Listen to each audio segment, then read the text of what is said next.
SIDA CSO, c'est un programme mondial de renforcement des organisations de la société civile pour la réalisation des droits de l'enfant qui se déroule à travers 4 régions dans le monde, dont l'Afrique de l'Ouest. Et en Afrique de l'Ouest, nous avons le Sénégal, la Gambie, la Côte d'Ivoire, le Burkina Faso et le Mali. Ce programme est entièrement financé par SIDA qui est l'agence de développement et de coopération internationale de la Suède.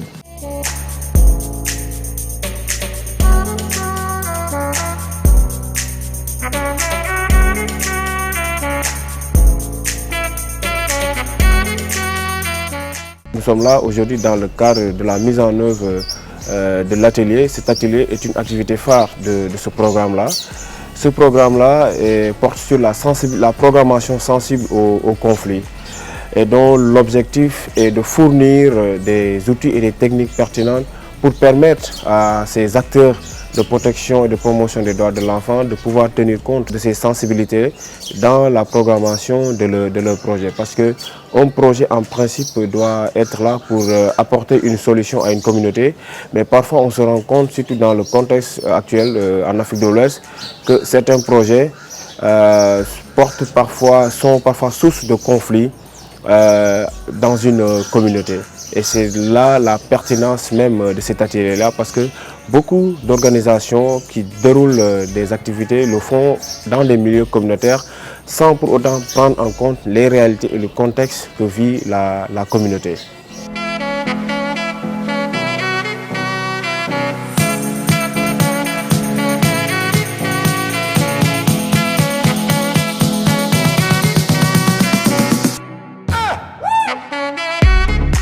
Trois jours durant lesquels les participants qui nous viennent de la Côte d'Ivoire, du Mali, du Burkina Faso et du Sénégal partagent des expériences, apprennent également aussi des facilitateurs qui sont des experts confirmés en la matière, qui sont capables de leur donner ce dont ils ont besoin pour qu'ils puissent mieux intégrer ces sensibilités-là dans leur projet.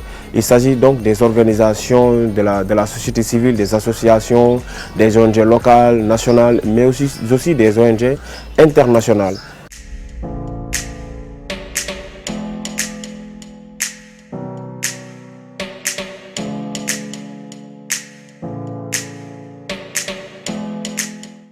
Ce que vise en réalité le Gora Institute lors de cet atelier-là, c'est de créer une dynamique de groupe entre les organisations de la société civile qui sont au cœur même de la protection et de la promotion des droits de l'enfant. Et je pense que c'est important, et quand on regarde le profil des différents acteurs qui y participent, on peut citer Child Fund, qui est reconnue, qui est une ONG américaine et qui fait partie des plus grandes organisations. On peut même citer aussi Act for Children, qui est en Côte d'Ivoire. On peut citer Social Change Factory, qui sont des organisations qui se battent pour la protection et la promotion des droits de l'enfant. Et je pense qu'aujourd'hui, on doit aller vers cette dynamique de groupe-là afin de créer un véritable réseau en Afrique de l'Ouest qui travaille de façon générale sur la protection et la promotion des droits de l'enfant.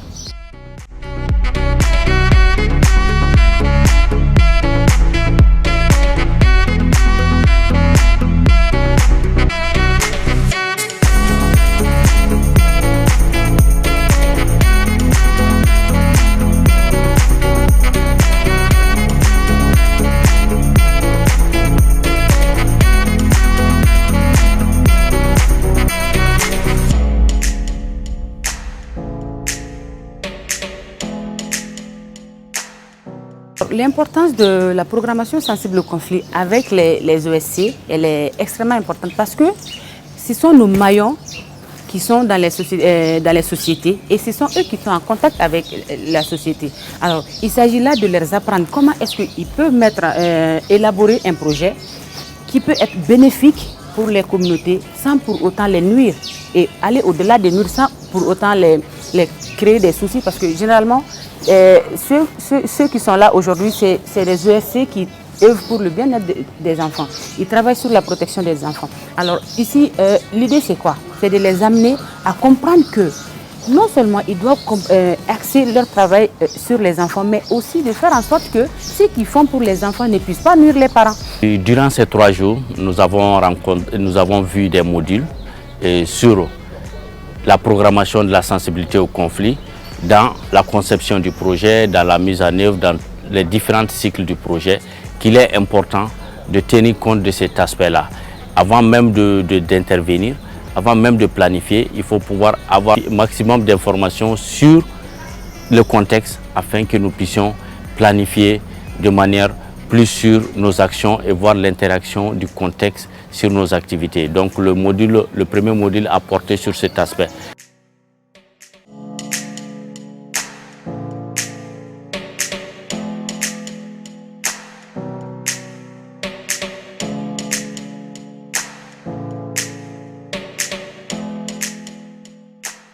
On les amène aussi à comprendre que ce qu'ils faisaient avant, pour ne pas créer d'autres conflits dans les communautés, c'est ça la sensibilité au conflit. Parce que dans les échanges, on a vu qu'il y a par exemple une qui est venue qui est africaine rattachée au Burkina, qui a dit que c'est maintenant qu'elle a compris qu'elle faisait de la sensibilité au conflit sans pour autant comprendre que c'était la sensibilité au conflit.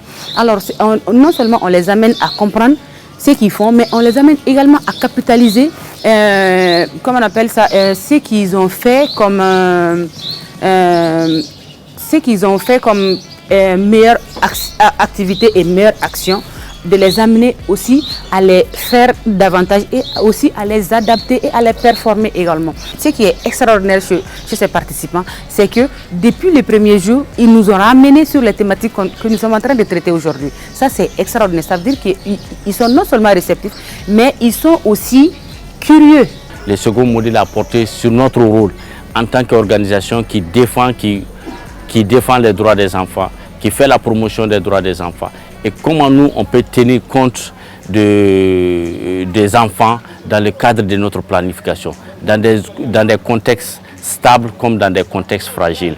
Comment centrer notre intervention, focus sur les enfants, comment nous allons faire participer les enfants, de quelle manière à tenir compte de leurs besoins dans ce sens.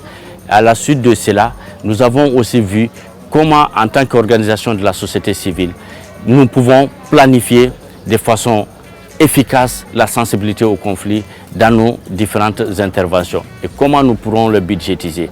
Et cela aussi s'ajoute à travers comment nous pouvons aussi nous doter des outils adaptés à nos besoins, adaptés à nos contextes. C'est la raison pour laquelle nous avons profité de parcourir certains outils avec les différents participants pour qu'ils puissent adapter cela à travers les actions qu'ils vont mener dans le futur.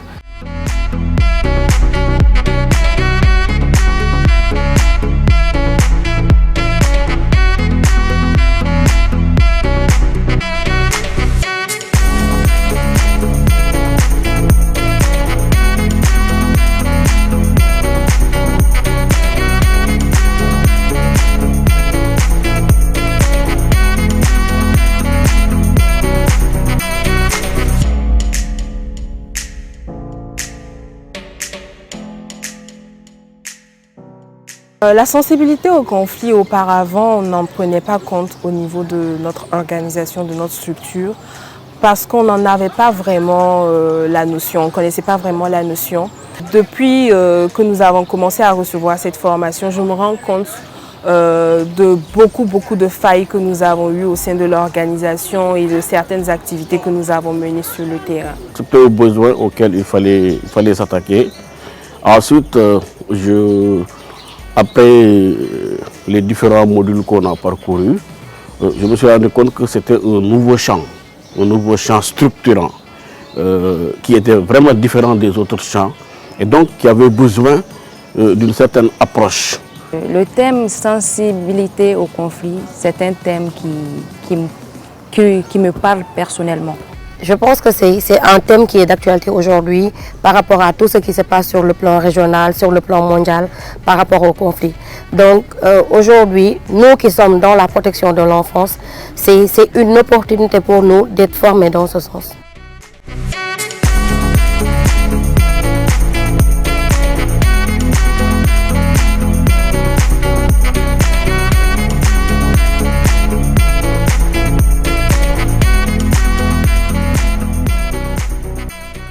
Nous le faisons dans notre organisation, les sensibilités au conflit, mais la démarche n'était pas structurée. C'était une démarche un peu approximative de nos âmes, une question de ne pas nuire aux communautés, surtout à nos bénéficiaires. Mais dans l'ensemble, à la suite de cet atelier, nous comprenons que nous avons des aspects que nous abordons au niveau de la sensibilité au conflit, mais il y a certains aspects qui n'ont pas été pris en compte. Il va falloir au retour améliorer et structurer et documenter. Nous prenons en compte cet aspect gestion, programmation qui est axé sur la gestion des conflits, d'autant plus que nos contextes sont assez instables en ce moment. Nous vivons des situations géopolitiques qui entraînent ces conflits-là. Et malheureusement, on s'est rendu compte que dans cette instabilité-là, ce sont les enfants qui sont beaucoup plus touchés. Parce que nous mettons en œuvre des projets et programmes et forcément les préoccupations, les besoins de ces enfants ne sont pas intégrés. Aujourd'hui, que ce soit au Mali, que ce soit au Burkina, dans ces pays où nous intervenons, nous nous sommes rendus compte qu'il y a eu beaucoup d'instabilités qui ont fait que pour la plupart de nos projets, on a dû arrêter ces projets et programmes-là pour pouvoir aller vers d'autres zones qui sont beaucoup plus stables. Donc aujourd'hui, si on a la possibilité d'avoir des outils qui nous permettent de nous renforcer dans cette résilience à ces zones de conflit, nous sommes preneurs.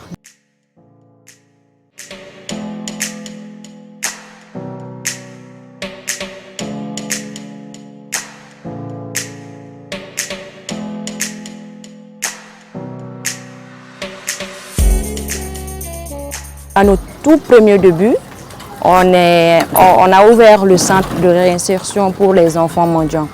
Le centre a accueilli plus de 150 enfants.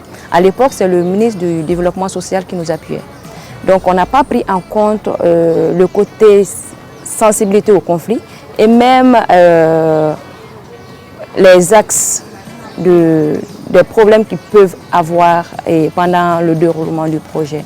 Donc, on prenait les enfants talibés. On savait que ce n'étaient pas des enfants faciles, mais on ne savait pas le niveau de leur comportement. Nous intervenons dans la région de Koulikoro, dont une partie est affectée par les conflits djihadistes.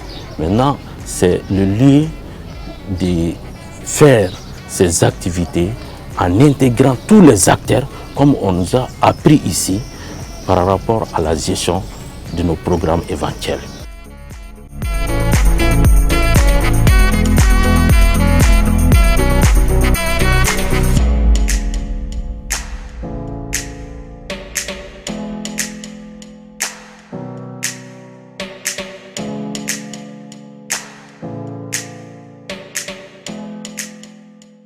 C'est un peu compliqué d'être humanitaire, d'être militant des droits des femmes, d'être militant des droits des enfants, parce que c'est une couche très vulnérable et des fois c'est un peu mal vu le fait de les défendre, parce qu'on croit tout le temps que cette couche-là, ils n'ont pas le droit à la parole. Donc on est tout le temps confronté à des situations de conflit, entre guillemets, qu'on est obligé de régler à notre façon. Je salue un peu la démarche méthodologique qui a été utilisée par les facilitateurs qui ont été très andragogues, parce qu'on fait de l'andragogie, c'est une formation pour les adultes. Le fait aussi, dans un premier temps, de revenir sur les aspects conceptuels pour qu'on ait une clarification de tout ce qui est conflit, de tout ce qui est approche sensible au conflit, etc. et tout, parce que nous sommes dans l'humanitaire, mais forcément, nous faisons des choses que nous ne comprenons pas des fois. Donc si on le cantonne sur des aspects, clairs, en termes de clarification conceptuelle, c'est assez bien intéressant pour nous. Et ce qui est le plus intéressant, c'est moi en tant que responsable de programme, où j'ai la charge de la planification, de la programmation des projets, etc. et tout, ça me permet d'étoffer mes connaissances, surtout par rapport à cette planification et à cette programmation qui est sensible au conflit.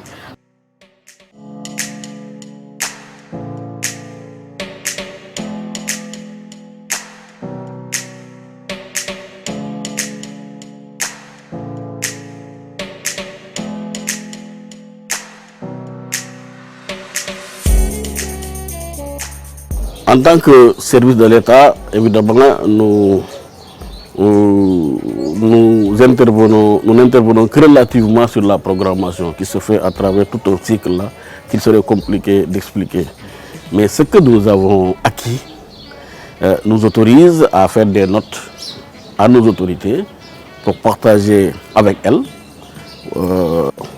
les évidences que nous avons découvertes ici et également faire des suggestions pour nos différents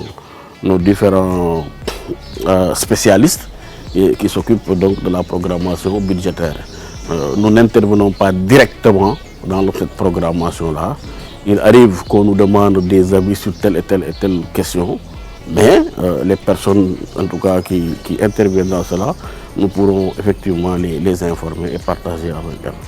Maintenant, il reste que il y a la programmation, il y a la mise en œuvre, mais même ce qui n'est pas programmé, en tout cas les ressources qui sont mises à notre disposition, nous pouvons effectivement les utiliser de manière conforme véritablement à ce que nous avons appris ici et là lorsque nous sommes en face d'enfants qui sont en situation de conflit ou qui ont été affectés par des conflits.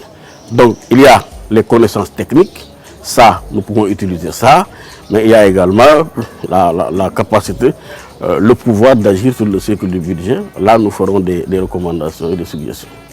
La première démarche, c'est de faire une restitution à l'organisation, tant au niveau de l'équipe projet qu'au niveau de la structure de l'organisation, pour pouvoir intégrer ces valeurs-là ou bien cette thématique-là au sein de l'organisation elle-même. Et en tant que directeur exécutif, c'est moi qui porte déjà le lead de ces propositions au niveau de l'organisation. Donc c'est déjà un acquis, c'est un acquis parce que je compte restituer cette formation. Maintenant, je voudrais me faire accompagner de l'Institut Gorée avec le partenaire CVTUDEN dans la planification. Parce que, comme nous l'avons dit, nous avons ces initiatives de sensibilité au conflit, mais ne sont pas abordées de façon plus large.